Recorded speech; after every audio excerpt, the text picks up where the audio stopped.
మనము ధ్యాన మహాయగము ఎంతో అద్భుతంగా చేసుకున్నాం కదా. మరి మనందరం వీటిలో పార్టిసిపేట్ చేసాం, ఎంతో కొంత అందరం చేసాం. దీనికి ఎవరెవరైతే ఈ పార్టిసిపేట్ చేసి, ఇప్పుడు నేను 20 సంవత్సరాల నుంచి ఈ యొక్క పిఎస్ఎస్ మూమెంట్లో ఉండాను. నాలో ఈ యొక్క ధ్యానమాయగంలో చక్రాలు కానీ, మరి నేను 2012 నుంచి మనకి కర్తాల్లో ధ్యాన మహాచక్రం స్టార్ట్ అయింది.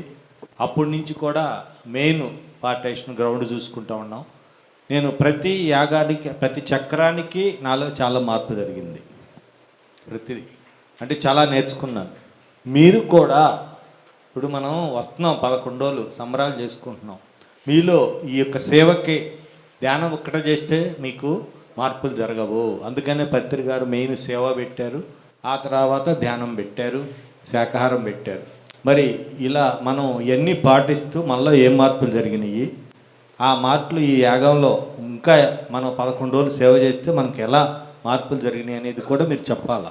చెప్తేనే మళ్ళీ ఈ పిఎంసి లైవ్ ద్వారా కానీ ఎవరి దగ్గర వేరే వాళ్ళు ఎవరు విన్నా కూడా ఓహో ఇంత మార్పులు ఉంటాయా, ఇంత అద్భుతంగా ఉంటుందా ధ్యానమాయానికి వస్తే. ఇప్పుడు చాలామంది ఏమొస్తాంలే అక్కడ దాకా, మనం టీవీలో చూద్దాము, టీవీలో చేసి సరిపోతుంది పిఎంసి టీవీలో అనుకుంటున్నారు. కానీ అక్కడికి వచ్చి కైలాసపూర్లో ఉండి అక్కడ మనం చేసే సేవ చేసుకొని మనం ధ్యానం చేసుకుంటే ఎటువంటి మార్పులు జరుగుతాయి అనేది ప్రతి ఒక్కళ్ళు ఇక్కడికి వచ్చి మాట్లాడాలండి. అదే మన యొక్క విజయోత్సవాలు. విజయోత్సవం అంటే అదే, ఇంకా వేరేది లేదు. మన విజయోత్సవం, విజయం ఏంటిది? ఇక్కడ మనం ప్రపంచానికి ఈ ధ్యానం ద్వారా, శాకారం ద్వారా అద్భుతమైన మార్పు తీసుకురావాలనే ఉద్దేశంతో పత్రికారి ఆశయాలు అవే. కాబట్టి ఆ ఆశయాలను ప్రపంచానికి తెలియపరచడానికే మనం ఈ యొక్క చక్రాలు యాగాలు చేస్తున్నాము.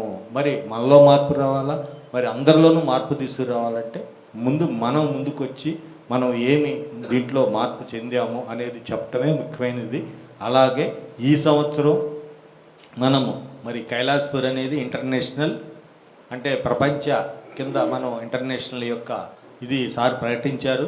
మరి ప్రకటించినప్పుడు మన యొక్క భాగనర్లో మనం అందరం కూడా ఆ కైలాసపూర్ని ఎలా డెవలప్ చేయాలి, కైలాసపూర్ వచ్చి ఎలా సేవ చేయాలి, అందుకని కొత్తగా కైలాసపూర్ సేవా కమిటీ అని ఒకటి మనము అనుకున్నాం మేము.